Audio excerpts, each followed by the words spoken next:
stay tuned for this year and until next year for the release. At least one of these games will suitable for you. So Sword of Legends is unique because its combat is built around a dual breath system, so where enemies don't just lose HP, they can be forced into a broken stand stack after repeated perfect counters, opening a short execution windows instead of normal combo damage. It also uses a dynamic fight camera tied to the combat rhythms, meaning the camera doesn't stay fixed. It shifts based on your distance, timing, and skill usage, so close range parries and sword slash automatically trigger tighter cinematic framings like a Wushu frame fight shot. Another key thing is its weapons technique switching mid-fights, letting you change sword style during the combat flow instead of locking into one build, creating more reactive and dual-based gameplay.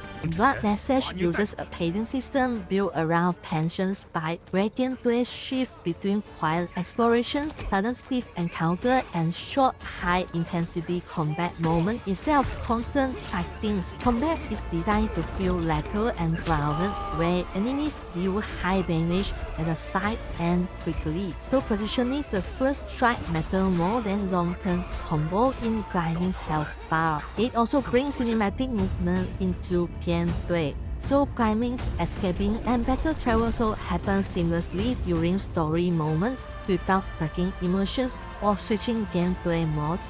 Genigods Nezha focus on high mobility aerial combat, where you constantly fight in the air with fast jumps, dashes, and mid-air skill chaining instead of staying on the ground. They use a flashbout element skill systems where Nezha's power can change attack effects like fire burst, explosive impact, and aerial strike depending on how skills are combined in real time. Both fights are designed around large-scale vertical arenas where enemies attack from multiple heights, forcing you to switch in between ground and air combat constantly instead of staying in one position. A Whisper of Four focus on investigation-driven missions where you gather clues, track targets, decide where your next move instead of following a straight combat path. Combat is built around silent takedown and close-range laser strikes, where positioning and timing matter more than long fights or combo chains. It also uses mission branching choices, letting you approach objectives through steep infiltrations or direct confrontations, and the outcome of each mission can change based on how clearly you complete your actions. The God Slayers build on combat around punish timing windows, where enemies actively punish early or greedy attacks, forcing you to wait for the very best perfect timing to perform your strike, forcing you to wait for very specific strike rules before acting. It uses a punctual collect systems where blockings, dodging, perfect counter, fuel, and invisible breath meter until enemy physically lost balance and enter into a short stun state, where only high damage finish the action and work. Both fights are designed with pattern escalation phases where the same boss don't just get stronger but change attack logic entirely, forcing you to relearn timing instead of repeating memorizing the combo. Age of Wushu martial arts stand out because it uses a true open martial arts life system where your character can learn skill every way, skill techniques, join or betray side, and even lose access to ability based on your actions. It also has a real-time world PvP system with dark safe zone in many areas, meaning other players can interrupt your travel, training, and mission at any time, creating contrast risk in the world, creating constant risk in the world. So another key feature is offline skill cultivations, where your character continues to improve martial arts even when you are not actively playing, making progression tied to time and lifestyle, not just grinding.